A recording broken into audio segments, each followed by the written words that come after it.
For round 5 of the ChampCar iRacing series, we head north of the border to Canadian Tire Motorsport Park, or Mosport, a short but high-speed, super challenging racetrack with a lot of elevation change to go along with it.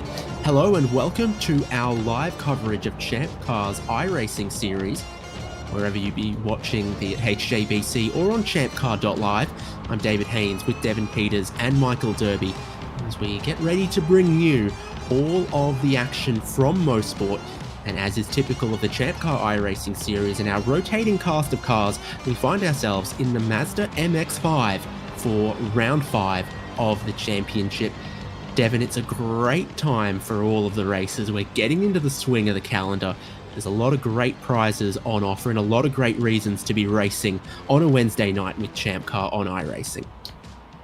That's a great time to start. Anyone joining today is going to get their name entered into the $250 draw, provided they show up for the next 3 rounds. And they're also going to be competing for points today, of course. The winning driver of this year's ChampCar iRacing series is going to win 2,000 champ bucks towards their season-long efforts.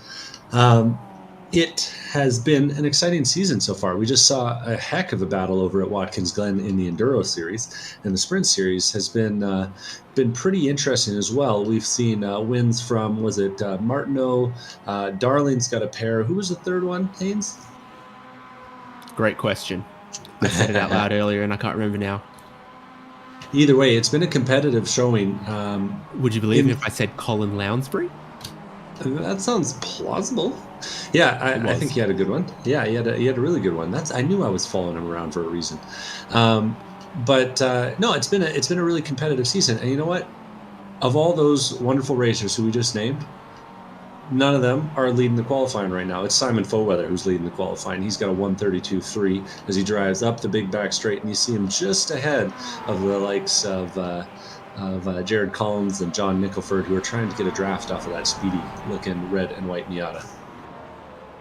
This is a super high average speed circuit. We're just underneath 2.5 miles, but these Mazdas are lapping it in around 90 seconds for an average speed in Mazdas of 100 miles an hour. That's not bad, and a lot of that happens with fast flowing corners in the opening part of the lap. Turn 1, fearsome. Turn 2 as you are blind over the crest into a super committed and fast challenging corner. And then, of course, you've got a long back straight, the Andretti straight.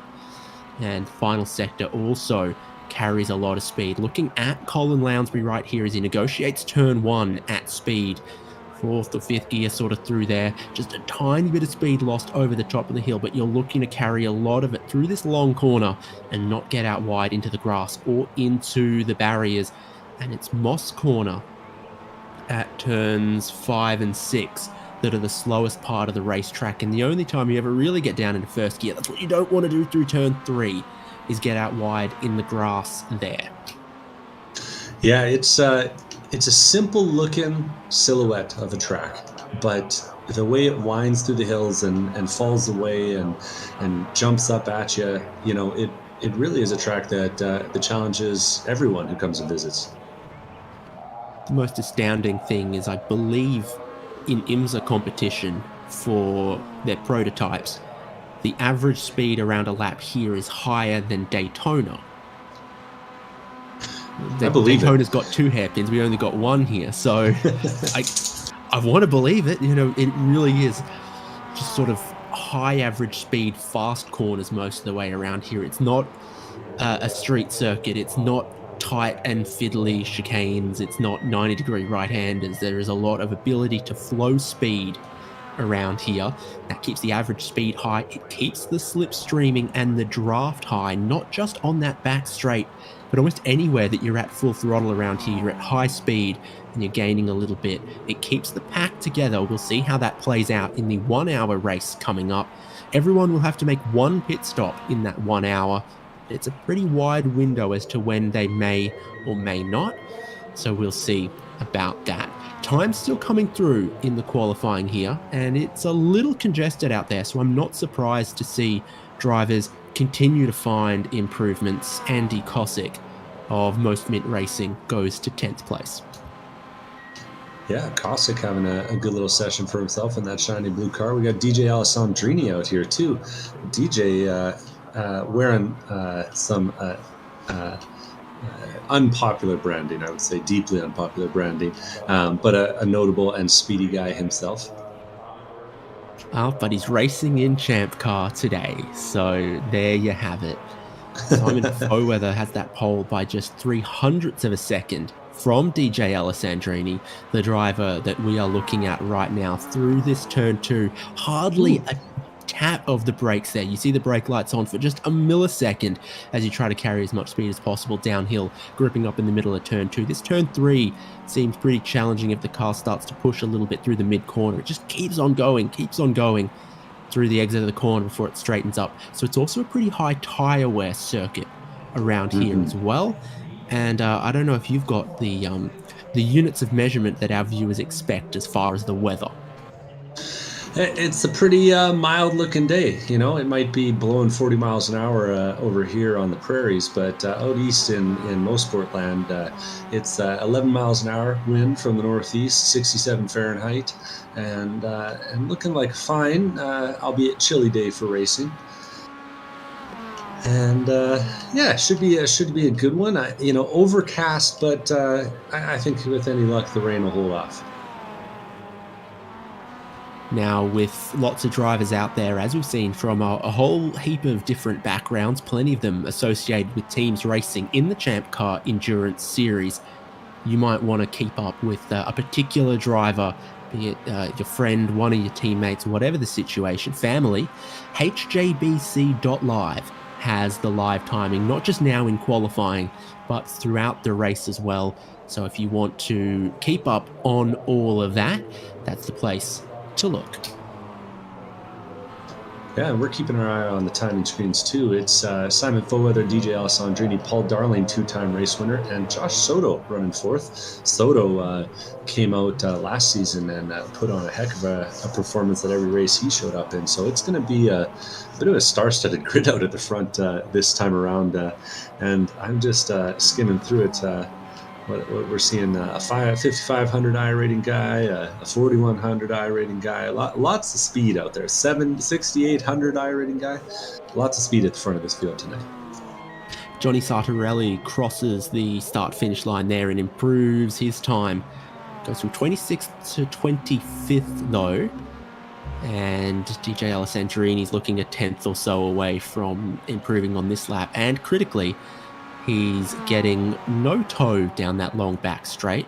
Just we talked about high average speeds here. Paul Darling is, though, behind DJ Alessandrini, and he could be up through this final sector. It's a chance. Paul Darling stands a chance of improving onto the front row of the grid.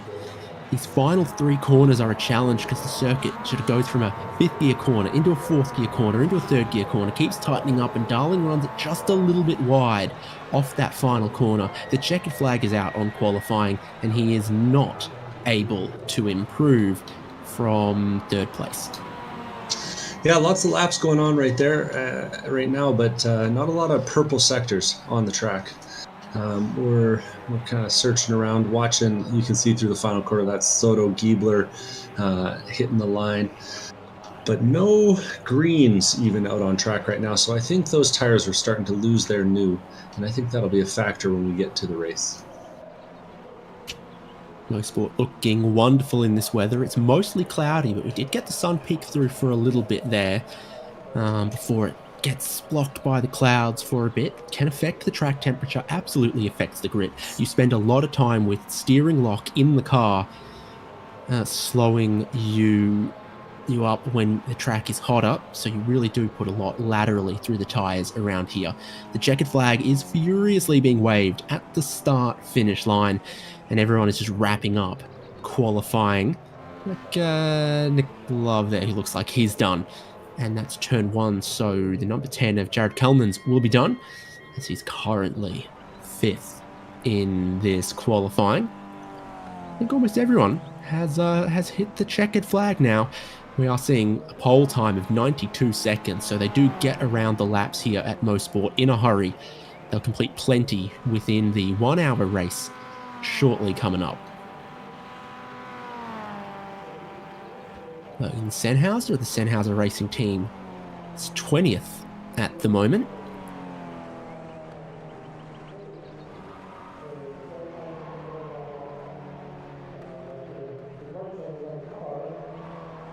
Is he going to practice his pit entry? He is, and of course that will be critical when we get to the pit window.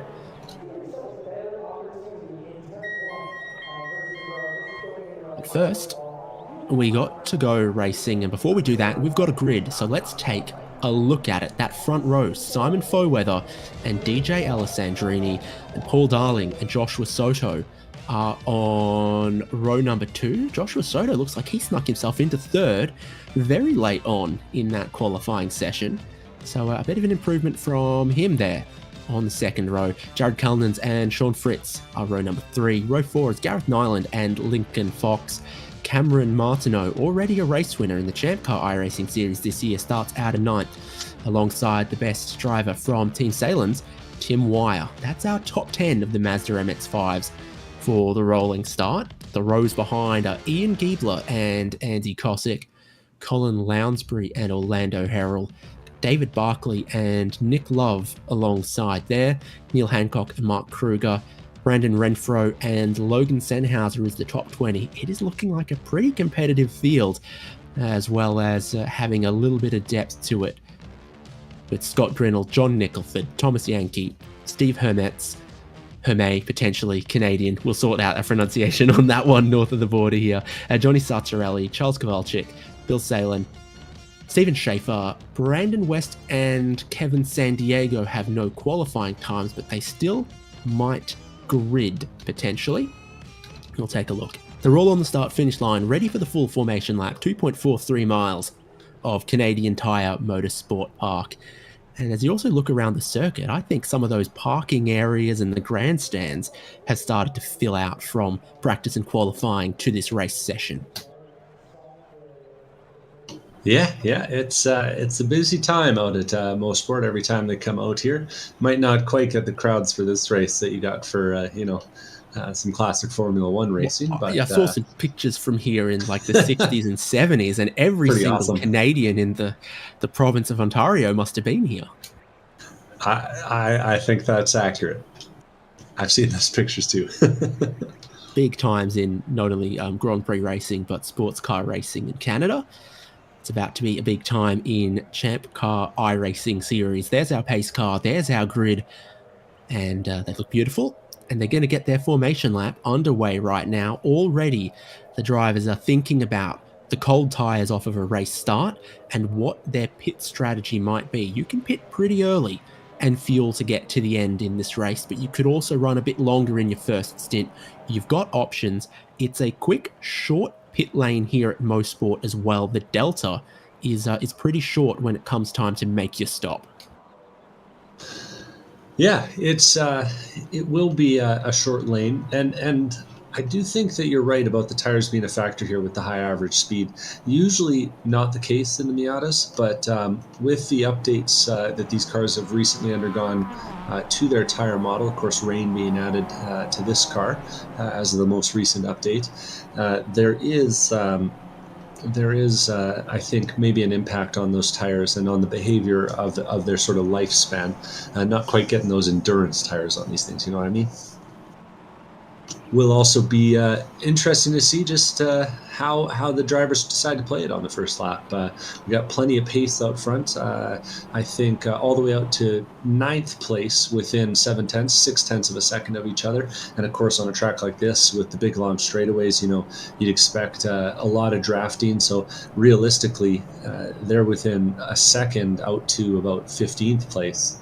That's easily made up in the draft. So I think staying in line, staying patient, and timing the overtake at the right moment will be kind of critical if you want to have a win at today's race. 60 minutes of racing begins when the green flag drops. Almost 30 Mazdas on the grid. Paul Darling, no, someone else ended up a little bit out of position and have just gotten back to their grid slot. It would have been Tim Wire on the 5th row there in the Team Salen's car. I think we're all in order now, ready to go. And even at this pace car speed, we're most of the way around the formation lap. They are going to be so quick in race trim. They're shifting down the gears, getting the revs up, ready to go racing. And it's Simon Foweather who has the inside of the front row to send us racing. He's backing the field up a little bit as we come through this final sequence of 3 corners. Pit entry on the right is where the pace car has gone. Barney has the green flag at the start line at Canadian Tire Motorsport Park, ready to send the ChampCar iRacing Series racing in round 5. We are live, we are green, and racing in Canada. In the ChampCar iRacing Series, Simon Foweather leads the front of the field, single file through turn 1, but the tyres are still cold. The cars will be a little sketchy for this opening part of the lap. You don't want to make a mistake early with 60 minutes of racing still to go. Through turn 2 we go tidy up front, but DJ Alessandrini is all over Simon Foweather for the race lead. Joshua Soto is feeling some pressure from Paul Darling, who he just pipped in qualifying very late in the session.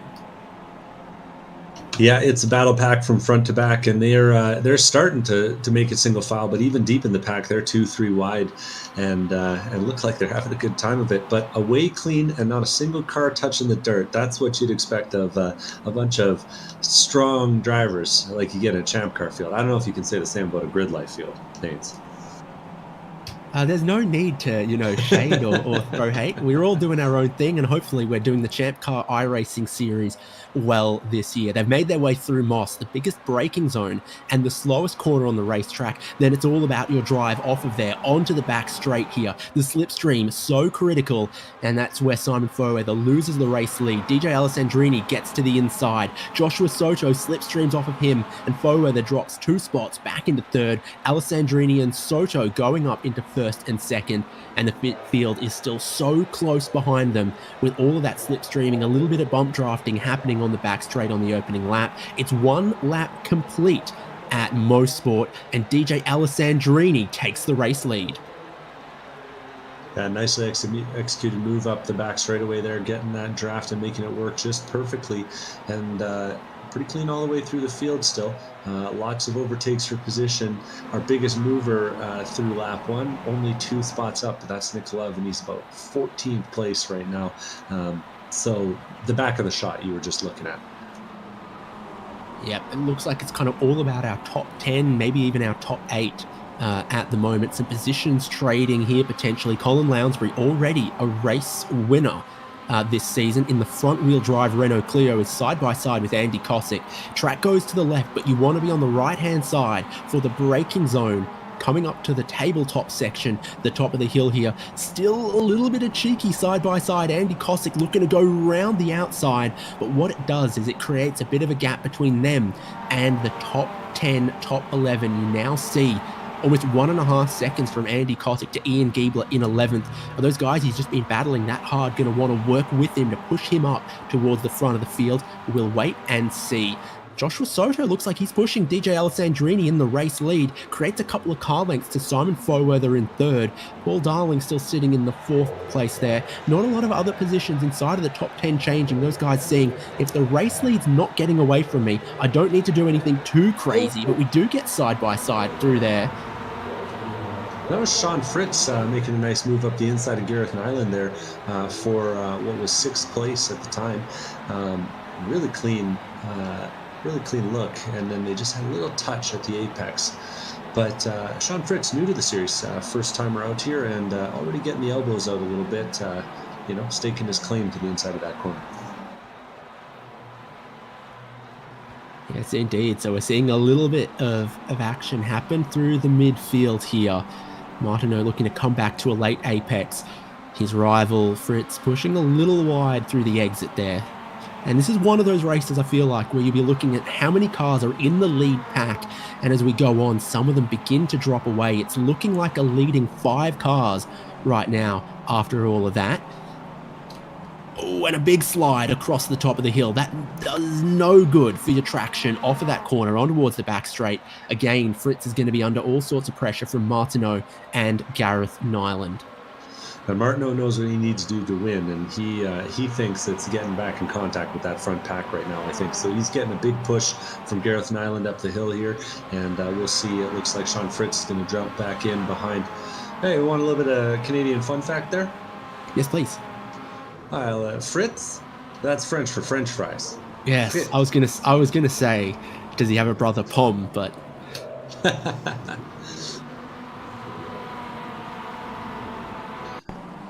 so a bit of drama elsewhere in the field. This is Andy Kosick and Nick Love, and those two know each other pretty well, I think. Nick Love ends up spinning around through Moss there, as once again Andy Kosick likes the outside line through turns 5 and 6, depending on how you number them around here. We're picking up speed as we go. DJ Alessandrini just setting the fastest lap of the race once again. He's got Joshua Soto a couple of car lengths back now in front of Simon Foweather. Cameron Martineau has been the winner to make a couple of spots inside of the top 10. He's gotten past Lincoln Fox, Sean Fritz, and Gareth Nyland to run in 6th place now, hoping to pull this group of drivers back up towards that leading group with DJ Alessandrini and not let your race leader get away. I think he's done a very, very good job of that. He's right with Jared Cullinans now. Yeah, this front group's been doing a really good job of kind of holding it together, but also doing a really good job of kind of making it hard to overtake, despite the fact that you got this big old draft up the back straight. And with knowledge of that, DJ Alessandrini was sort of moving them one side of the racetrack to the other, Indy 500 style there, and just trying to keep Soto a couple car lengths back if possible.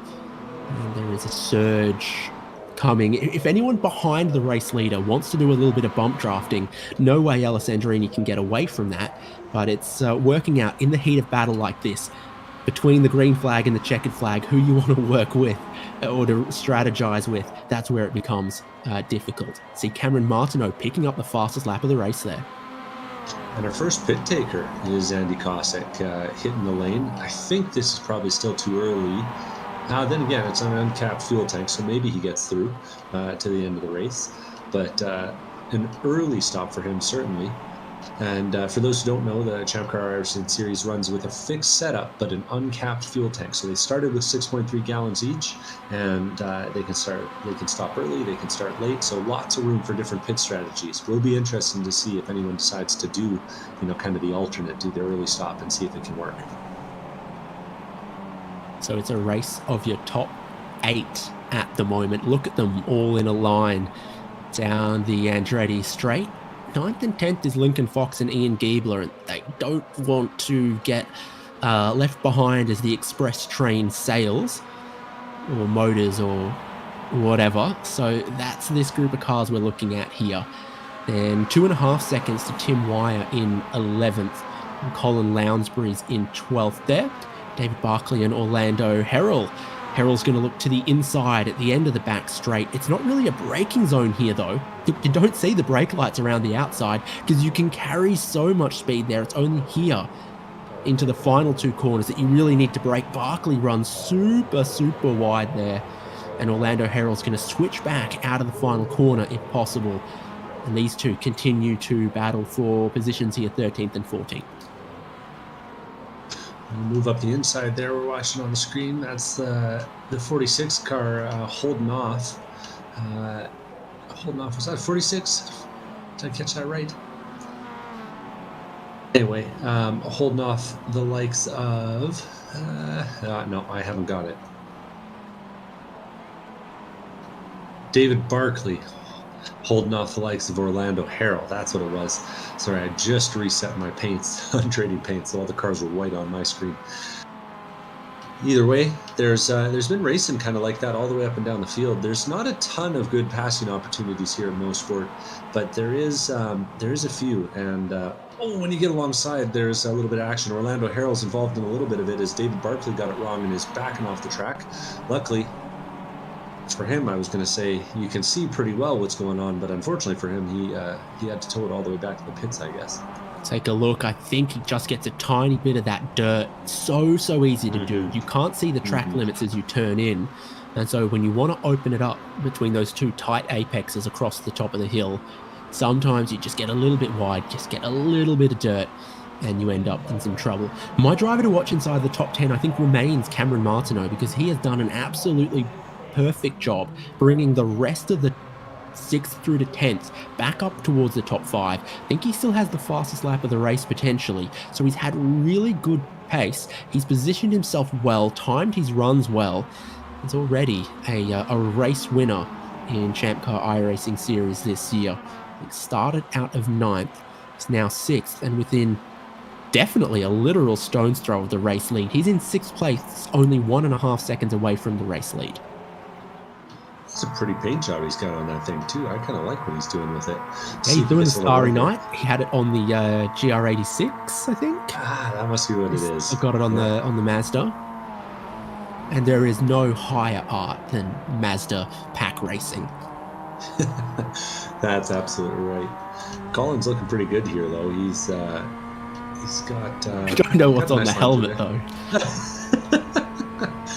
I think our producer was trying to undercut our estimation of his art.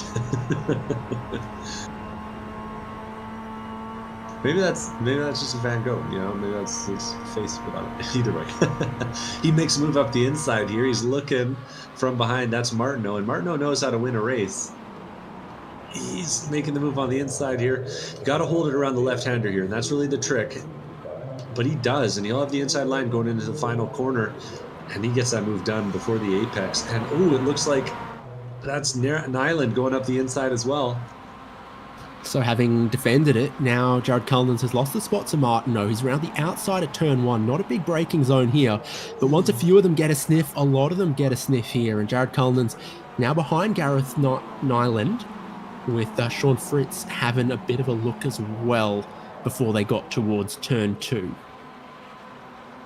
That was a close moment from Fritz there. Just sheets of paper between the bumpers at a very critical, loaded moment in the corner, but nicely done. Looks like up ahead, that's Foweather trying to make a move, and he does, up around the outside of Josh Soto. Soto manages to hold off Paul Darling as they head down into the Moss corner here. A lot of great pack racing going on at a racing circuit that we pointed out has a very high average speed. Almost 100 miles an hour, your average speed around a lap here in a Mazda. Of course, higher in faster cars. It really is a lot of time spent, third gear, fourth gear, accelerating down long straights, all of that. And you can see with this long straight here, DJ Alessandrini's leading them one side of the race course, leading them the other, because Simon Foweather is back into second place. Joshua Soto is back into third. So a bit of change going on here. And I think Alessandrini didn't mind having Soto behind. Soto, I think, pushed Alessandrini a couple of times, didn't really challenge for the race lead, was just thinking, let's get to that pit stop window. We can battle harder later on in this race. With a toe this strong at these high speeds, you're going nowhere. So I can play the long game here, but Simon Foweather might not play that game that way. There's a couple of packs going on through the field. 10 cars for the race lead here. I think I see 6 cars for 13th place that Orlando Herald is leading at the moment. Logan Senhauser and John Nicholford are 2 drivers, both up 5 positions, and they're in that pack. So Senhauser moving up through the field, Nicholford moving up through the field here. Charles Kowalczyk also in a group of 3 cars over 19th place. This is what you love to see at a track like this. Great battle for the lead, but a great battle for everyone, everywhere in the field. Fun for all ages and skills. Exactly. And really emblematic of what you get when you go out for a ChampCar race too. It must be said. And I'm watching that battle from 13th back and enjoying watching Senhauser driving around. He drives an NB Miata normally, but I think he's probably enjoying himself third in line in that ND Miata. Just gonna check my Twitch really quickly. Is Logie Bear live? Oh yes. Not sure. Maybe not. We'll have to go see. No, DJ Logie Bear is not, unfortunately. So you'll have to keep watching on HJBC or ChampCar Live to see how he goes. That front pack is really glued together, though. And as you were commenting on Alessandrini kind of holding the lead, I do have to wonder. He doesn't come out for a lot of races. The fuel stop is really important in the Champ Car series. So making sure you hold on to every last little fume that you can in that tank is key. And you might almost give the advantage at this point in the race to a guy like Collins or Fritz, who's hiding at the back of that pack, just because they're going to be lifting all over the place on a track like this. Yeah, you got to think about drivers like Paul Darling in fourth, who's basically been in fourth place every lap since the start here. You've got, I mean, Lincoln Fox and Ian Giebler had to work a bit to get back towards the top 10. But in any group like this, there's always one group member doing a little bit less work than the rest. So I think that could be Paul Darling. Jared Cullinan seemed pretty aggressive trying to defend his positions, and it didn't work as Martineau and Nyland got past. So who knows? But we're going to see some moves on the back straight here for second place. Paul Darling, is he thinking about the third lane? He's not pushing Josh Soto. Soto's trying to get ahead of Foweather, and a few of them will here. Foweather gets a little hung out to dry. So Darling through, Martineau side by side with Simon Foweather through this change of direction through the final three corners, trying to do the same move that he stuck earlier on Cullinan's. Cameron Martineau can't go round the outside of the penultimate corner on Simon Foweather. Foweather runs in fourth.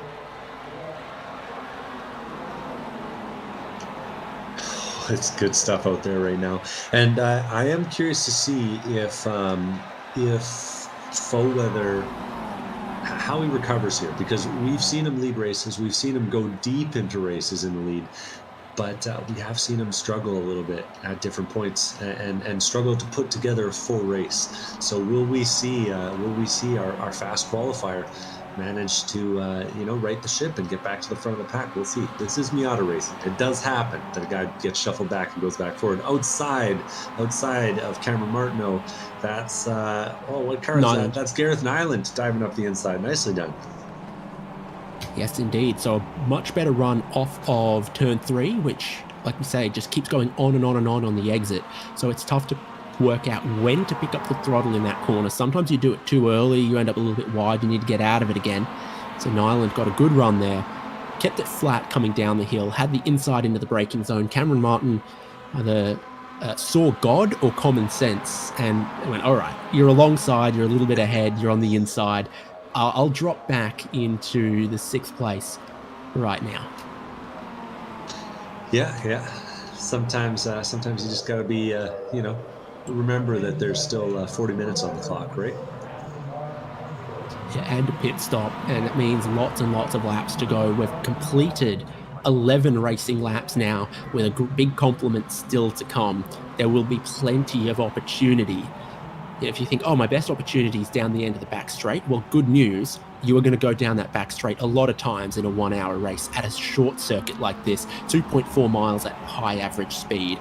Foweather might lose another one. Nyland's getting aggressive, but Foweather will still have a chance at the inside into turn 3. Nyland is ahead, comes across, now running 4th place. Biggest mover inside of this top 10, equal with Cameron Martineau, but Nyland further up the road than Martineau at the moment. Yeah, and this lead pack is really holding it together. We got 10 cars that are within just a few seconds of each other, 3 seconds front to back, and it's going to be spicy if this keeps it up. Those pit stops are going to be critical, and the battle at the end of this race is going to be something. The DJ Alessandrini has his finger on the fader as he goes left channel to right channel in the mix. So he's still thinking tactically, even if he has been the locomotive of the train most of the laps so far. Paul Darling makes that move into 2nd place, though, so he's no longer just sitting in 4th. Darling to 2nd place ahead of Joshua Soto. Nyland in 4th and Simon Foweather in 5th. You wonder when we get to the pit stops, if one driver pits, do they all go? Or I don't see myself being in this top 10 in like Sean Fritz, Lincoln Fox, or Ian Giebel's position, thinking that I'm going to undercut anyone in this pack by stopping earlier than them. That was a weird moment from Collins there. He just dived left. I think he caught the exit curb a little bit and it pulled him out. Yeah, sure enough, he did. And honestly, that was a hell of a save coming out of turn one. I wonder if we can get a replay of that because that car wanted to turn into the outside wall. Get a glimpse of it here. So he just, regular line through turn one, you get to throttle half a second, not even 0.2 of a second early. And you almost can't see it from this angle, but he clips the outside of the curb, wiggles 2 tires in the dirt, and saves it. You don't get a lot of those there. Darling's been off the road as well at Moss Corner. So from second place, he carried too much speed in there. We've seen others do it before. You just get a little bit of the dirt. He gets a bit of a slide. It's a good save. It drops him, from the front of the pack. But yeah, okay. I heard a bit of Eurobeat through that. Yeah. Hey, if you're thinking these guys are just driving these Miatas around, let me tell you, they're pushing the hell out of them right now. These are fast laps getting clicked off at the front of the field, and they're working for every bit of pace and position they can hold on to right now. Pole was a 132.3. Gareth Nyland's rolling in the 132s right now. And Lincoln Fox at a 132.996. So, yeah, we're pretty close to that pole time right now in these conditions here, running super quick. And it shows because the top 10 are dropping everyone else, like Tim Wire, like Colin Lounsbury, and even a chance at dropping Ian Giebler if he's not careful. So, despite running well in the 11th spot there, Tim Wire is seeing the race lead and the leading pack get further and further away from his Team Salen's Miata. Yeah, it's hard work for Giebler back there. You can just see him at the back of the shot. And oftentimes Giebler is one of our guys running up near the front, but this front pack is stout today. Looking backwards from the race leader, he goes left, he goes right. Are we going to get back left again? We're sure going to give it a go. This is the race leader, leading a pack of Gareth Nyland, Joshua Soto, Simon Fowether, and Cameron Martineau as your top 5.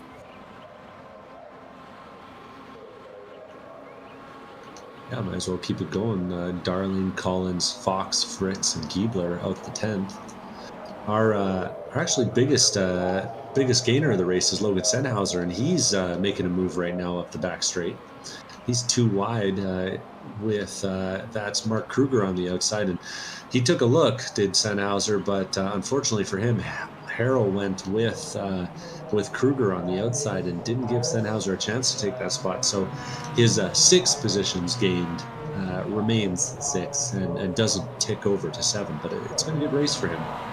And the highest running Club Canada driver, John Nicholford's dropped 1, so he's at the back of this pack here in 18th, having started in 22nd. But you're always a chance to gain some positions from where he is right now. 5 cars just in front of him that he can either pass in the back half of the race or out-strategize or whatever. A lot of drivers with a great chance of gaining some spots. John Nicholford, one of them, just behind Neil Hancock, Brandon Renfro, Orlando Harrell, Logan Sennhauser, and Mark Kruger, as we pointed out. Oh, and he fancies one right now already, as that's a bit wide from Hancock, and Nicholford gets down the inside of turn 3. A good little battle in here, and you can see it's everywhere in this field right now. The leaders are honestly keeping it kind of in control. Nice straight lines between them. Meanwhile, deep in the pack, Sennhauser's fighting for his life, and Nick Love too. Oh yeah, no, it's all on throughout the field, so you can see some different generations of Love Racing paint scheme there. Yeah, the score is currently 2 Love for 19th and 20th position. You're a monster. Well done though. Nick Love trying to show his teammate the what for. Is this team orders, Haynes? That's the real question. There's always 2 ways to think about this, right? Okay, do you need to help Mr. Love along, or is it bragging rights to get one up over him? So Nick Love at the moment is ahead of his teammate Charles Kowalczyk. Scott Grinnell's there 21st. Can't remember if he was in the YouTube thumbnail or just in some of the other promotional stuff I put together, but he did the practice a week ago, And then Steve Hermdog, Hermsit Crab is in 22nd just there. In the Yeah, rather spicy paint scheme. I think I'd go with the Hermits there. I think I'd support you. If there's no Zed, maybe. Oh, and Kowalczyk has a little wiggle under brakes, and that pushes Scott Grinnell wide, and that might be the first car we've seen have a legit moment at Clayton Corner there. Well, we'll check in with it. It's around the outside, yeah. Yeah, it was sketchy there. Kowalczyk just... Sometimes when you break up the inside, your car wiggles, and wiggle it did, and that was enough to push the likes of Grinnell out. Luckily, the iRacing grass isn't as slippery as it used to be back in the day, because there was a while where half an inch of grass there would send you straight into the barrier, no chance of slowing or turning. It certainly costs you time now, but it's not quite as lethal oil slick as it once was. And so with 29 drivers who started the race, 27 are still running, 26 of them on the lead lap before we get to these pit stops. So I guess that's probably a welcome improvement there for Scott Grinnell and some of the others who've been off-roading to sure, be off the track, lose some time, but not end up all the way out in the concrete or the tyre barriers. So when we do get to the pit stops, this top 10 is going to get very, very interesting, because the question is it now just a top 8? Yeah, they've almost dropped Sean Fritz off the back. And Fritz has been struggling, trying to keep up. He and Giebler there are kind of in a twosome, trying to make their way back into contact with that top 8. But almost 2 seconds between them, and 2 seconds is enough to break a draft. You won't realize how much you're benefiting from being in the pack, going with the slipstream and the tow until you're not in it. You know, you're like, oh, suddenly this is tough sledding. It's hard work. It's tough pedaling. So, yeah, they'll realize, DJ Alessandrini is obviously incredibly experienced and pacey in these cars. It's all he races, and he races it a lot, so it would seem. So he's been leading this pack very, very well at some high average speeds. No one pits just yet. And for high average speed, it's surprisingly not high fuel consumption, because you're sort of off throttle, half throttle through. So there's turn 1, turn 2, turn 3 stuff here. There's a lot of time you're carrying speed, but not carrying throttle. Yeah, you spend a lot of time just kind of maxing out the mechanical grip here. We're getting a little spicy up at the front. That's Soto looking around Nyland. Yeah, Nyland was really shallow on the way in. Yeah. Soto came for a late apex, carrying some speed here for sure. It's a tough and dangerous place to go side by side downhill. There's a couple of bumps there, and I think Soto, when I'm not far enough alongside to challenge for this position, I'll just set myself up well through this group of corners if I can. 2.5 seconds covers your top 8, and that's how these Mazdas like to race. So it's going well. They're not far enough back for Alessandrini, the race leader, to weave too much this time around. So Nyland and Martineau get closer. You come over that little hill, you go back downhill, and the draft kicks in. Middle of the road, Alessandrini is going to get swamped to his left, to his right. Here he is, stuck in the middle. Gareth Nyland from the tight line, tight turn in, has the race lead just for a second, but then from around the outside, carrying speed, Joshua Soto will try to fight for it. And you have some pit takers, Alessandrini and Paul Darling, head to pit lane as the battle kicks off for the race lead. Oh, that was some interesting moves, but I guess as soon as you lose the lead, why keep holding it? We got Alessandrini and Darling taking those first stops. Sennhauser and Herrell have had an accident as well, so a very dramatic 1 minute at Canadian Tire Motorsport Park. Some tyres going on to our race leaders, but here's what happened. On the back straight, Sennhauser, Herrell looks to pull out while he's being pushed by Mark Kruger, and it spears him sideways, and it collects a couple. Yeah, it was one of those triple draft trains, and it's tough to do in real life, but it's even tougher once you add 0.4 of a second of delay to your internet connection. Yeah, Nicholford had nowhere to go. Thankfully, they're virtual cars, because that would have been a test of the Hans device, that's for sure. Went from O Canada to O Canada Oof. in that case. A lot of them will get back out into the race, but it is costly time-wise, as you see Nicholford, Sennhauser, and now Orlando Herald on pit road, getting their repairs, getting their fuel, not taking any tyres, though we did see some of the leaders think about that. The race leaders are back around again towards the pit entry. So Gareth Nyland leading Joshua Soto, Cameron Martineau. If you've seen DJ Alessandrini pit, I would consider reacting to that. So as they approach pit entry, we'll see who goes. Nyland and Soto. Martineau stays out. Fauweather and Fox come in. And Jared Collins also stays out. I have a report here from the pit lane. Alessandrini's gone. So we got the whole leading group in, but oh geez, and yeah, sure enough, both Alessandrini and Darling dropped and not quit, disconnected due to bad internet. So that's brutal. Are they both at the same time? Are they got the same ISP? They are supplied by the same substation? But yeah, we've lost Alessandrini and Paul Darling. Both of them are going to try to rejoin the race, or at least DJ Alessandrini is, but it means that the highest running car to have stopped is Joshua Soto from Simon Fauweather and Gareth Nyland, and the car currently leading the race yet to stop is Cameron Martineau with Jared Collins. Brutal. Yeah, and Darling's just reconnected too, but I think they've both gone down a lap.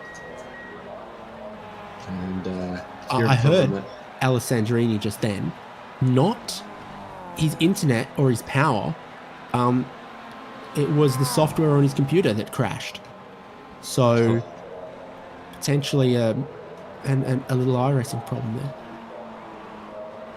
We call that a mechanical in the iRacing world. That's steering shaft disconnects, or brake line develops a leak, or radiator gets smacked. Some more on pit lane here. Cameron Martineau and Ian Giebler are in. There's some rejoining the race. Taking a look at Martineau and Giebler, and they are taking fuel only at this stop.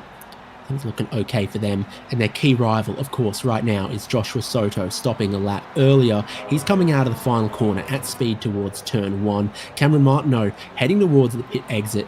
I think he might be ahead here. He'll definitely be ahead out of turn 1. It's whether he's ahead into turn 2. I think he's got this. He'll pick up speed through turn 2, and he will be the race leader once everyone makes their pit stop. Okay, so interesting factor here. Collins hasn't pitted yet, was running in the top 8, is now on track behind Paul Darling, who, with the crash, came out of the pits pretty late. So he actually has a pretty fast running buddy to draft off of, depending on how long he can push this pit window. So let's not write Collins off just yet, but I think I agree with you. Yeah, this could be a good in-lap for Collins, like you point out. Nice little toe down the back straight here. And yeah, he's gonna stay out, so he's looking to run long.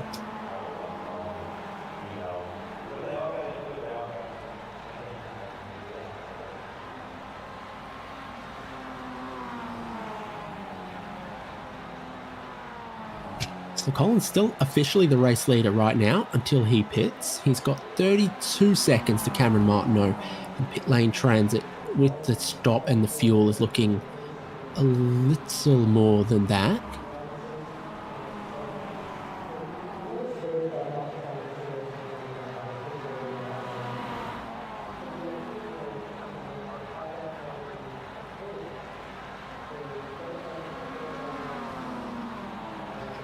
So Neil Hancock hasn't stopped yet, and he's just ahead of Cameron Martineau.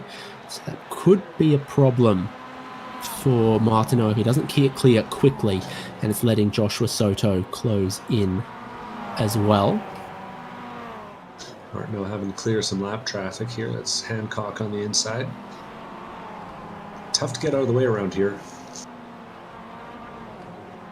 Yeah, so Martineau goes around the outside. Soto wasn't quite sure what he was going to do until he eventually worked it out. Simon Foweather's closing in the background as well. So bit by bit after these pit stops, the gang starts to come back together. And Simon Foweather can smell the race lead once again. It's a bit of a slide through there. It's officially mostly cloudy, but the sun's definitely out right now. Track temperature is climbing, and you talk about the constant mechanical loading, particularly on the left side tires around here. They begin to wear out. The track's getting a little hotter, a little slicker. Jared Collins pits from the race lead. We'll see who else follows him in, but we might almost have everyone making their pit stop soon. Colin Lounsbury ain't going to pit, so he will go through the race lead for just a second. Yeah, he wants his turn running around the front, and it looks like Renfro's decided to keep going too.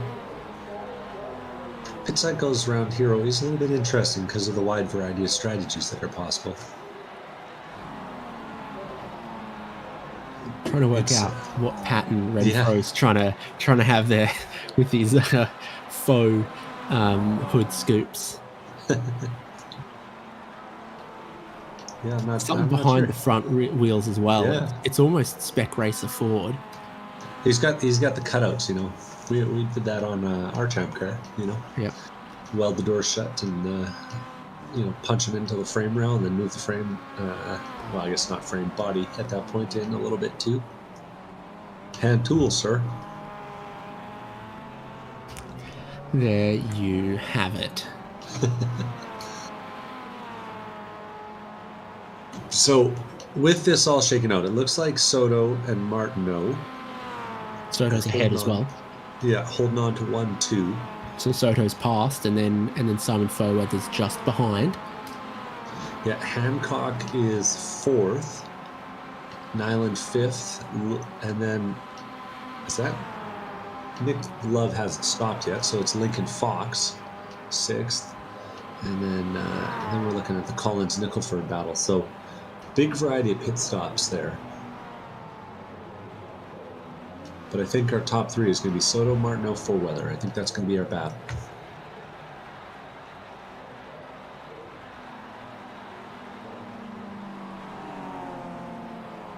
Colin Lounsbury there. He's going long for sure. Still officially leading the race. Yeah, he might still have something to say about this, but last time by was a 34-1, so the lack of a draft is hurting his prospects, you got to think. And Fritz is out there and lapping, but he took nearly 10 extra seconds of fuel, maybe tires. So that could be impacting him too. Hard to say. I mean, Nyland's the quickest car on the track last lap, though. Yeah. So if he did take tyres, they would be working. And as I was pointing out earlier with the weather conditions, the atmospheric conditions, well, that's not great. Yeah. For Gareth Nyland there.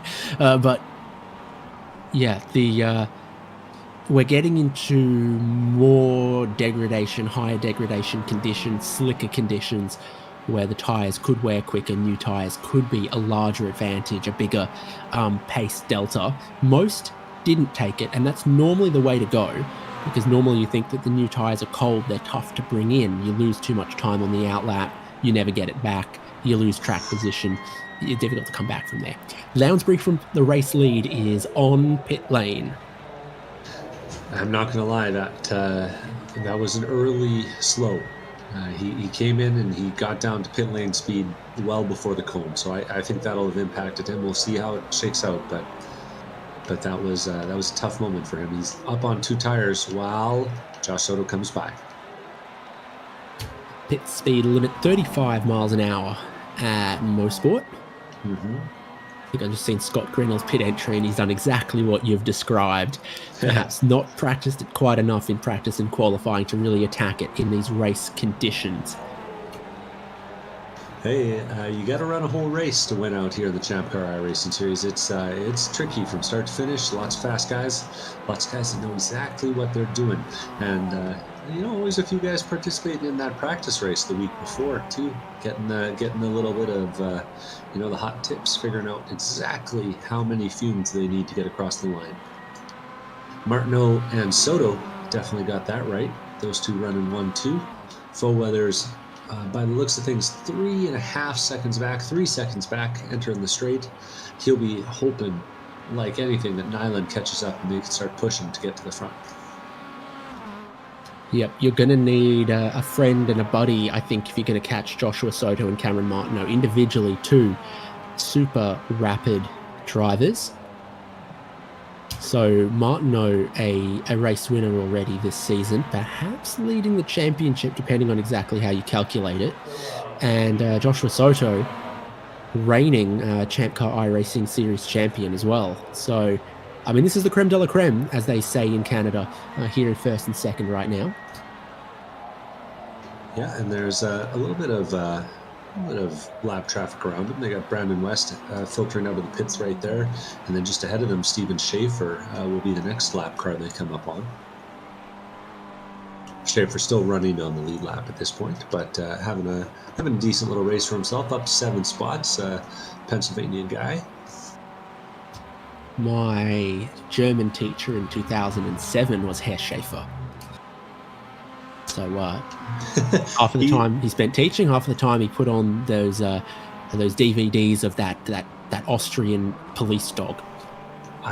I feel like I would not have done my duty if I did not tell you that Steven Schaefer's nickname is Thunder. Oh, that's good. That's a good one. And a good buddy of Bill Salen's too. I wouldn't want to be thunderstruck. Yeah, I'm gonna have to disagree with his controversial take that the best real world car that he's driven is a 2023 Harley Davidson CVO because four wheels, sir. Good to know. So let's recap. You've only got Nick Love and Charles Kowalczyk who haven't stopped yet. So Love racing, more like go long racing, potentially. Here comes Nick Love. How do you rate that pit entry? Not bad? That was 8.5 out of 10. Fair enough. Good call. And so it means that our top 10 on the graphics... Oh, don't show Kowalczyk's. That's like a 2 out of 10. Man. Yeah, Joshua Soto, Cameron Martineau, Simon Fairweather, Gareth Nyland, Lincoln Fox, Ian Giebler, Jared Collins, Sean Fritz have all stopped, and Tim Wyer gets inside of the top 10 now as Love and Kowalczyk take their fuel. Yeah, you can't underrate the points racing element to all this. Not everyone's been here since the first round, but a lot of people have. And keeping your name in contention for that Champ Buck prize, that free race prize, a serious consideration for a lot of these folks who either are trying to turn their virtual skills into real world racing experience or just trying to, make their next trip to the track a little bit cheaper too. So we're going to have a look here at Gareth Nyland getting past Simon Fairweather, and it's because Fairweather had a little bit of a slide, ran a bit wide there, had a wiggle on the exit. Not looking like Fairweather had a whole lot of traction. Meanwhile, Gareth Nyland looks like he's made of it. He's equaling the race-leading pace, but he is 5 seconds behind Joshua Soto and Cameron Martineau. A few of the shots we've seen, those two bump drafting down the back straight as well, and that sort of working together, increasing their pace together, makes them very, very difficult for even the most talented of drivers with the most fresh tyres underneath them to close down 5 seconds. Yeah, Fairweather struggling a little bit as well, just bumping around, hitting the grass here and there. Got to keep that precision through the late phase of the race here. 15 minutes to go. And Nyland will be praying that Fairweather can get to his bumper and give him a push.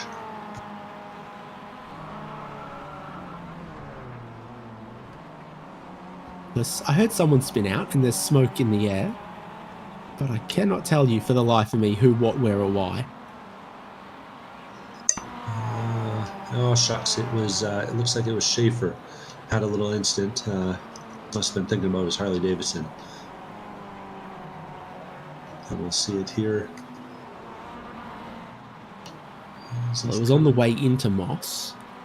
Yeah, as he's coming into Moss, I guess he didn't spin it. He just, we'll see it here. He gets deep under the brakes, runs it a little bit wide, kind of that classic Moss miss, and then slides it out into the dirt. But does a good job of catching it, must be said. Okay. A few drivers, the car of course gets light as you crest on the way into there, and can be challenging, can get the car a bit light. My timing is guessing 11 more laps to go in this race. And Joshua Soto leads, Cameron Martineau, Gareth Nyland leads, Simon Foweather, Lincoln Fox in the 5th position at the moment.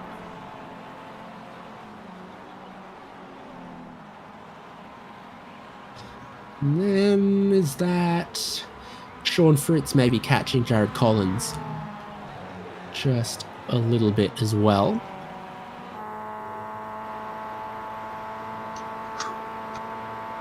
I'm kind of glancing at the front.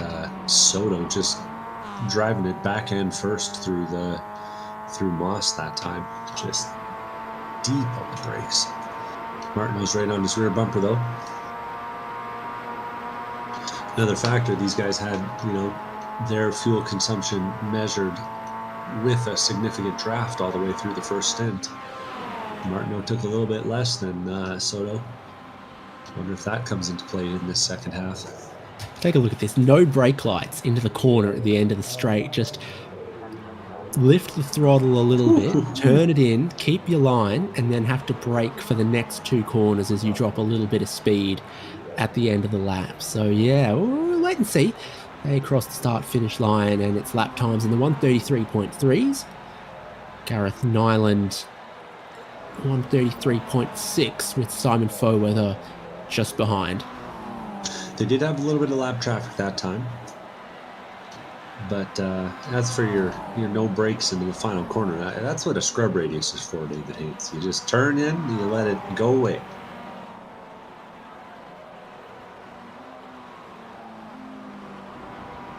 Yep, that could work. Oh, Foweather's getting wide here. He Gets sure that did. rear tire on the dirt, and yeah, definitely lost a little bit of drive with that.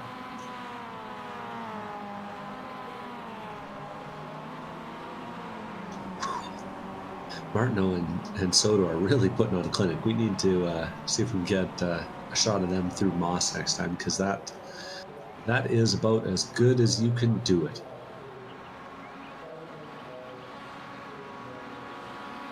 How would you rate how Mark Kruger just did it?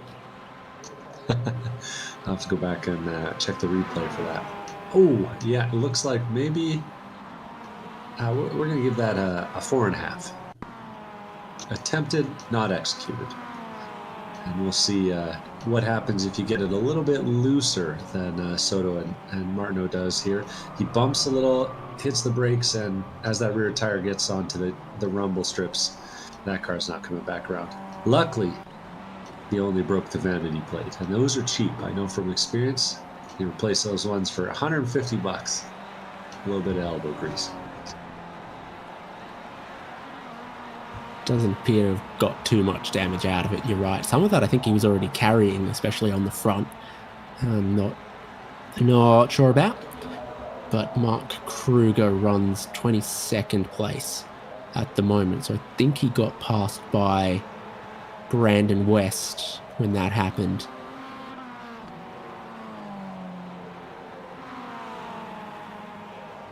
These are your race leaders again as they approach Moss. So let's have a little bit of a look.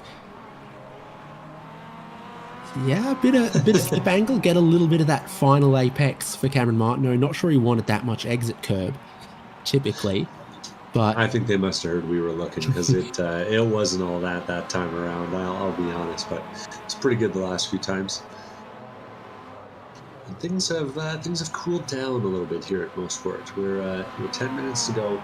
There's 2 guys duking it out for the lead, 2 guys duking it out for the last step on the podium, and a lot of little battles around the track after the pit stops shook everything up.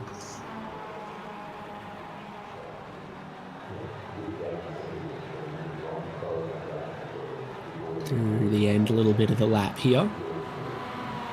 Challenging sequence of corners there as you shed speed, then also try to make sure you get back to a good line to turn in for the next apex, and then for the next apex, and then set up your next lap. Some really good finishes in the Pinty series there. I don't know if you've ever seen a couple of NASCARs wrecking each other on the final corner. I've seen Truck Series here. Yeah. That was brutal. I don't know if entertaining. What do they call them now? Are they back to being Craftsman Truck Series?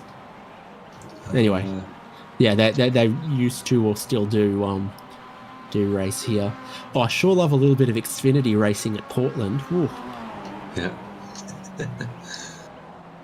Yeah, I think we got better stuff at the.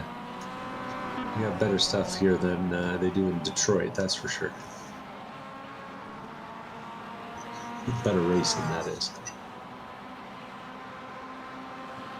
Belle Isle is beautiful. What they've done is a bit of an embarrassment. I'll go out on a limb there of my hot take.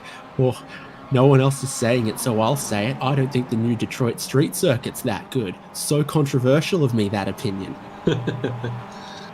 Legitimate race in there. Sean Fritz taking a nice line through Moss that time, showing off how to do it right. And he's holding off the likes of Collins and Nicholford as those folks are battling over just the front half of the top. I guess 6th, 7th, and 8th. How about that? Nicholford is a lap down, but here we go. You know, they're battling. They're having fun. So close at the end of the straight here. There's a chance that Fritz is saving a little bit, perhaps. But it is really powerful toe down the end of the straight there, though. So could just be the effect of the way that they turn into the final corner and the speed that they get as you get close to the limiter at the end of the long straight.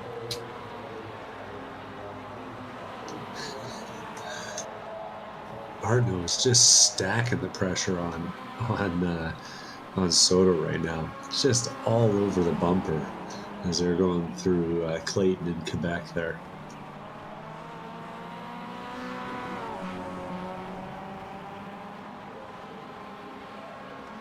Yeah, that's good stuff that time. The gap between the first two and the next two is getting wider. It's up to 7.5 seconds now. So I do think that Soto and Martineau have enough in the tank to keep the other two behind. And Martineau is keeping Soto honest, not letting him drop behind, and crucially, staying very, very close. I think timing out that run a little bit. I don't think Soto can count on Martineau's cooperation every lap between now and when the checkered flag will wave in just over 8 minutes' time. But it becomes a little bit of a duel for the race lead. Large stretches of this race were sort of dominated by a 10-car leading pack. Got broken up a little bit when we got to the pit stop phase and we lost Paul Darling and DJ Alessandrini. And a few other little issues through the field have spread them just a little bit. But created some opportunities as well, though. Like Ian Giebler gained a lot of spots since then. Remember, he was running sort of 10th-ish. Now he's into the 6th place. Lounsbury and Wire get inside of the top 10. And Giebler's got a little bit of traffic to worry about at the moment just to see this lap out. Like we talked about, high average speeds, short lap. Doesn't take much before you get into a bit of traffic around here. I was going to say, Martineau's hoping for a second win, but Soto will be looking for a first one this season, an important one if he wants to defend that championship. And Soto drops out of the way, lets Martineau by this time. So Soto's decided, hey, second place is the place to be with 5 laps to go. Counting backwards, playing these games early. Okay, Cameron Martineau leads, and Joshua Soto is in second place, with some moves to make later on if possible. Maybe he saw how many laps this is going to go and thought about his fuel situation as well. That's another reason Soto wouldn't want to lead every single lap. Now it's Cameron Martineau to the point. Next car that they're going to lap looks like it could be Scott Drinnell. Turn one, Gareth Nyland going around. And it was Now Foweather and Foweather's Nyland. off. Now Yeah. Fox is off. That's Oh, third, fourth, fifth. So what's it starts happening? here. We'll stay with it. Nyland through turn one. Does he get sideways or does he get hit? And then Maybe you got a little Foweather help. hits the exit curb. Fox comes by and gets collected by Nyland and then ends up in Fox on the exit. Oh, man. And that's third through fifth wiped out right there. Lounsburg's going to be damn near the podium. Oof, and that's tough if you're Fox. I feel there was a little telltale sign of smoke in the air that maybe you shouldn't barrel through there, but Our leaders are still going at Fox it. car in front. This is the race lead with Soto going back to the race lead. Inside line, middle of the road, the way to go to get the lead back from Cameron Martineau. So I think 4 laps to go here. So start counting backwards. So Soto leads now. Then in 1 lap, Martineau leads. Then in 1 lap, Soto leads. Then on the final lap, Martineau leads. I'm sure that's exactly how it'll go. We see that kind of gamesmanship happen at Daytona, for example, where no one really wants to lead out of the Le Mans bus stop chicane. At any circuit where there's a really high slipstream, sometimes it benefits you to be in that second place coming towards the final lap. Same could be true of the long Dottingerhöhe straight on the Nürburgring Nordschleife. Scott Grinnell is very experienced and presents no issues to our race leader. Gareth Nyland has stayed on track after that little accident in turn 1. He's trying to hold off Ian Giebler here for now. What's going to be third place on the podium. That car's a little worse for wear, though, on the front end. I have a feeling that Giebler's going to have the advantage coming up the back straight here. We'll have to see. Heck, he might even have the advantage before they get to Moss. Yeah, now Fritz has driven off the road. Jared Collins gets a spot. It is all happening in the final 5 minutes from Canadian Tire Motorsport Park. Nyland still trying to hold off Ian Giebler. How about Nicholford side by side with Kruger? How about Martineau side by side with Joshua Soto for the race lead? Around the outside, Joshua Soto looks to take the race lead back and does with 3.5 minutes left on the clock. The elbows are out everywhere around 2.43 miles of Canadian Tire Motorsport Park. And Fritz has found himself somehow in the middle of a battle between Nicholford and that's Kruger. Unfortunately for him, so he's running 5th place, but he's got that's 23rd and 22nd battling for their lives back there. Anyway, we'll keep the eyes up at the points paying positions, but boy, oh boy, is it spicy back there. 0.8 of a second now, Joshua Soto to Cameron Martineau. There's a bit of a gap here. Soto might look to extend it. We pointed out, and you can see on hjbc.live that Martineau was the driver who took the least fuel at the pit stop, the shortest lane time. Is it maybe getting a little tough? 0.7 of a second behind coming out of Moss Corner. Now you expect to close up, but look at those rev ranges, those rev lights, shift lights, and listen to the engine a little bit at the end of the straight here. Yeah, we'll see if he does the thing.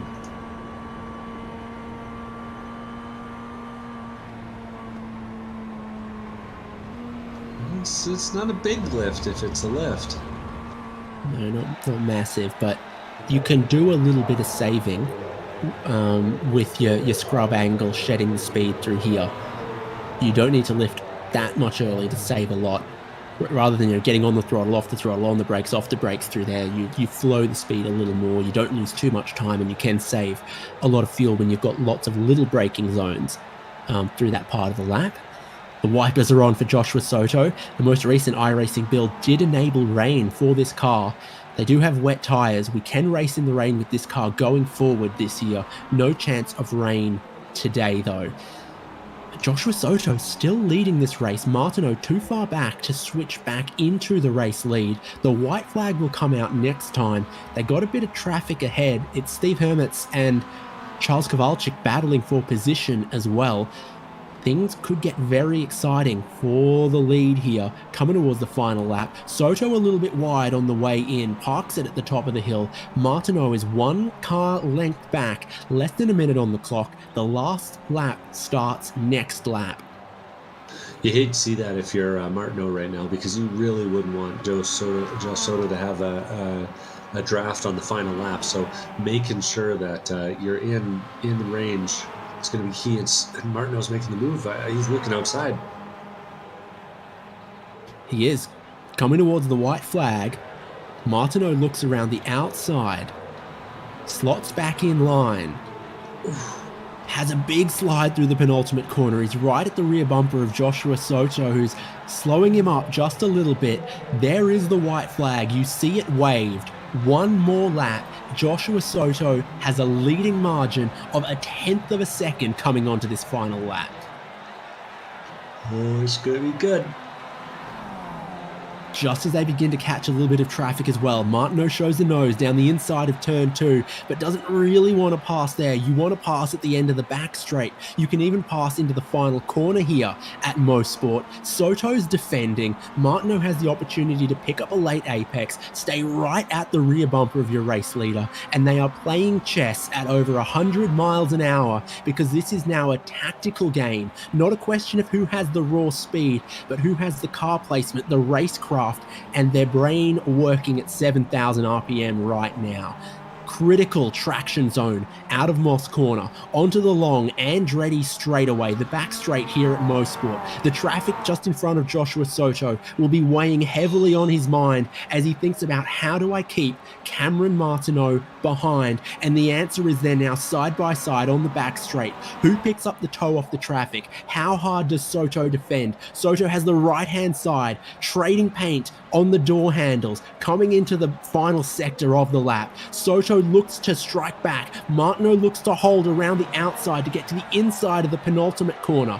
Soto won't give up on that either. There's a bit of a slide from both of them to the final corner. Soto dives down the inside, round the outside. Martineau keeps the traction, and he has fuel in the tank to drive it to the checkered flag and win round 5 of the ChampCar iRacing series by 0.3 of a second.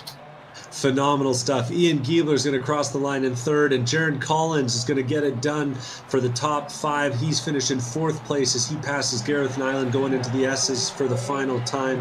Sean Fritz is holding off the likes of John Nicholford, but more importantly, it looks like Andy Cossack and Colin Lounsbury are going to have their battle going on here as they come to the line. Lounsbury holding off Tim Wire, holding off Cossack, who's now a few seconds behind.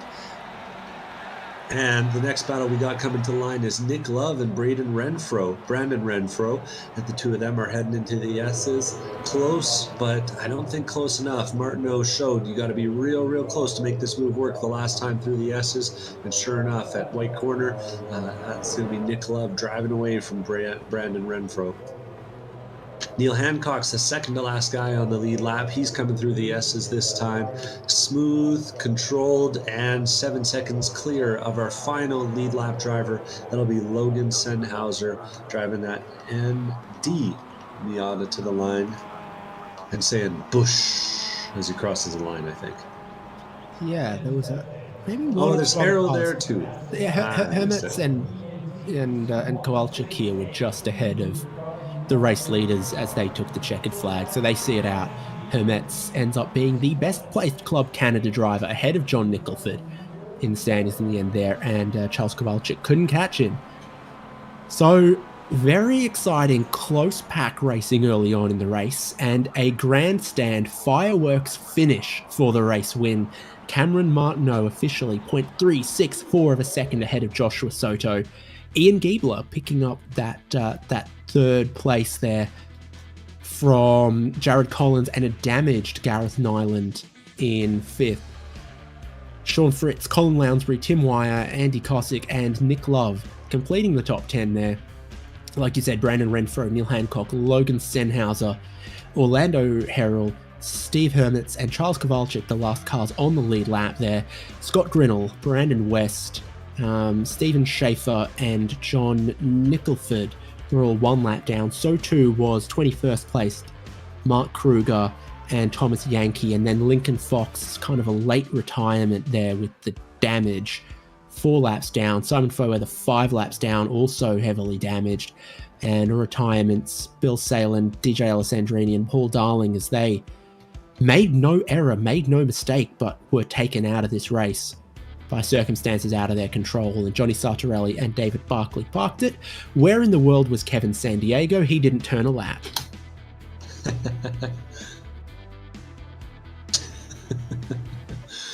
I hated it. Thanks. And for our first interview, I think we've got Ian Giebler. Normally Yes. an A Miata guy and B Miata guy. Now he's got the ND Miata, and he's got it working pretty good for him today, hey? I might go buy a lottery ticket after that. I think all the cards fell in my favor there to finish on the podium tonight. Yeah, start 11th, finish in 3rd. You got to feel pretty good about how that turned out for you. Yeah, not a bad way to end it. The drivers this season have really stepped up. I mean, there's some high I-rating guys out there that we're getting to race with. Unfortunately, I saw a couple disconnects during the race. And I know DJ from actually karting way back in the day. So, yeah, good friends and good racing out there. Was he as quick then as he is now? Oh, yeah. Sounds about right. Yeah, it looked like it was going to be a quiet race for you. You know, maybe sort of finish in top 5, top 8 kind of thing, and then all of a sudden things just started to unfold for you. I'd say in the second half of that race. Yeah, that worked out nice. I was staying with the lead pack for a majority of the first half of the stint, and then the guy ahead of me lost them a little bit, and then we both lost the pack, unfortunately. But yeah, and then everything else happened ahead. What actually happened, I'm not even sure. I was wondering if you got to see it as you came up on it. It looked like a couple of your competitors there got together, Simon Fullweather and that would have been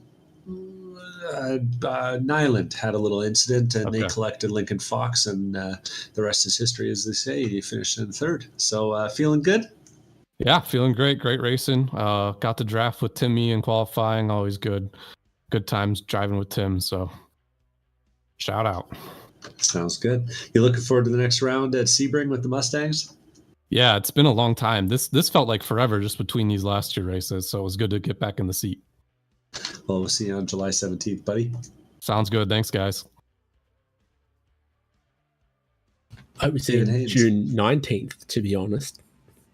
But there's a big schedule more real. Yeah, in the ChampCar iRacing series. And if you go to forum.champcar.org, you can see it, find out how you can join us. Never a bad time to join us, but not to join us for the racing, but to join us for a chat would be second place, right? Yes. Joshua Soto, great battle all the way through there, all the way to the end. And it's a high average speed track around here. You guys really had your tactical brain on from lap 1 by the looks of things. Oh yeah. It was full on tactics, basically just, stay in line and try not to, make any mistakes and things like that. It was a pretty good race, racing with, DJ Alessandre and Paul, but unfortunately they got disconnected somehow. And good battle for you and Cameron Martineau towards the end. Talk us about tire and fuel strategy, because we saw a wide range of when people stopped and what they opted to do, and then the weather, which probably was predicted to be cloudy, ended up being quite sunny, hot track. Yeah, tire and fuel strategy for me was I knew that I was running behind a couple cars, so I would have to get a little bit more fuel than I usually would get.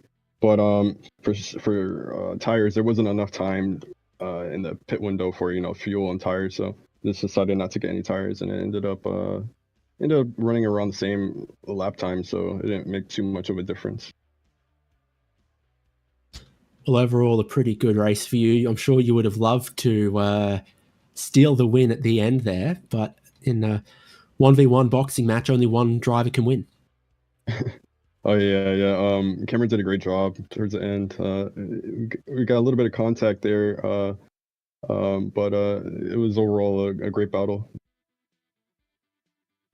Well, it's the first of the summer leg of races with a chance for you to win even more Champ Car prizes than you have previously. Hopefully, we'll see you for some of them, and you can put on more great racing. Really strong performance from you today. If it had been you on the top step of the podium, I think it would have been equally deserved. Oh yeah, for sure. Yeah, I'll definitely be back for more league races. Oh yeah, thank you guys for the broadcast and everything. It's a great league. Awesome, Josh. Good to chat. We'll see you around. Best of luck. All right, see you. Devin, it means that there's one driver left standing by to have a chat with us. Went toe-to-toe with Joshua Soto and came away with the win. Yeah, not a lot of guys can say that, but Cameron Martineau can, and then he puts another notch on the wall. That's 2 wins for you this season. Yeah, it is. And hats off to Josh. He is an incredible driver. Drove amazing the entire race. Really didn't put a foot wrong at all. I made a bold move and somehow made it stick. So hats off to him, because I think it could have very well been his win as well. So very, very enjoyable race. As you're getting down to those final laps, we were wondering up in the booth here, is he counting? Is he going, well, Soto has this lap off of the next lap, and then he has the next lap? What were your thoughts with 5 laps to go? Yeah, so I kind of, coming out of the pits, I knew Josh was going to close right up on me. And then I was a little short on fuel, so I was fuel saving behind him. And then I kind of said, okay, at 5 laps to go, I'll start probing, see where, I was observing the entire time of where I was catching up to him, where he was catching me, or gapping me rather. And from there it was, okay, let's start probing him, just seeing what he's going to do, where he's going to defend, and how. And then, so that kind of gave me an idea on what to do near the end.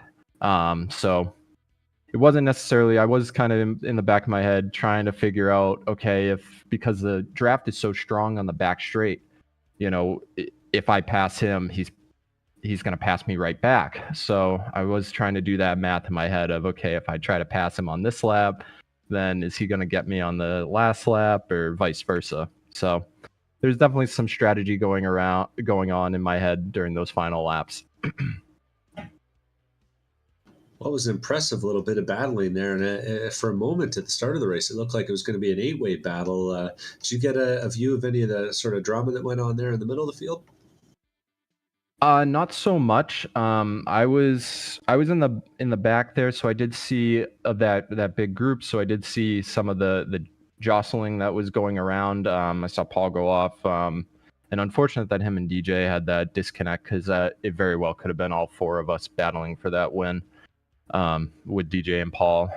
And yeah, I did kind of see some of the drama in front, but for the most part, I think we didn't really get.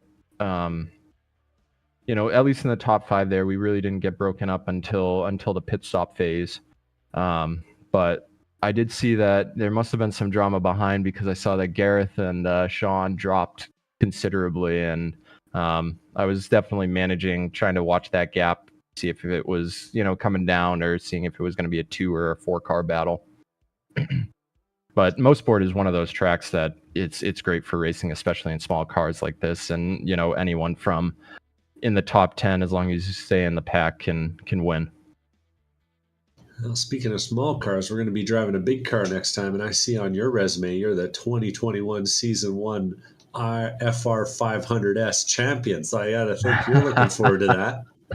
Yeah, absolutely. That is definitely my old calling card, and that car is so much fun. So I'm definitely looking forward to that, and got to break out the H pattern and practice my heel towing up to this point, because for sure I'm not going to use paddles for that round. Definitely gotta row the gears.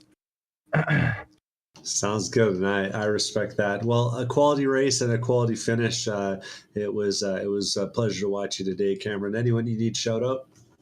Yeah, absolutely, and it's a pleasure to race with all these guys. Just give a big shout out to Josh for the clean race there. Samantha Tan Racing, Trailberg Matt, and all my friends and family that really cheer me on and support me. from home. So, and thank you, ChampCar, for giving us sim racers this opportunity to show our stuff and get an opportunity to get a chance at some ChampCar bucks. That's why I'm here.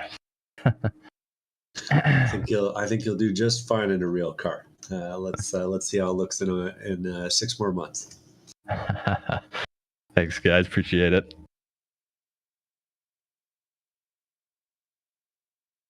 So Cameron Martineau, his second time a race winner in 2024's ChampCar iRacing series. It moves him one step closer in his hunt for the championship, and the $2,000 of ChampCar prize attached to that. But 25 other drivers today moved a step closer to their chance at winning some ChampCar prize money and getting one step closer to taking their dream racing wheel to wheel in the ChampCar Endurance Series. 25 drivers completed more than half of the race, and they're the first names in the hat for the prize draw after round 8. Had to do the maths in my head there. I got there in the end. So a great race, all things considered. Super close, super competitive as we made our trip north to Canada in the ChampCar iRacing Series. You'll see us next on ChampCar Live and HJBC for round 6, the Ford Mustang FR 500S at Sebring International Raceway, June 19th. Not far away at all, so you won't have to wait too long for more ChampCar iRacing Series action. In the meanwhile, congratulations go to Cameron Martineau. Go to forum.champcar.org to find all the information if you want to join us. I've been David Haynes with Devin Peters, Michael Derby, and the race winner was Cameron Martineau.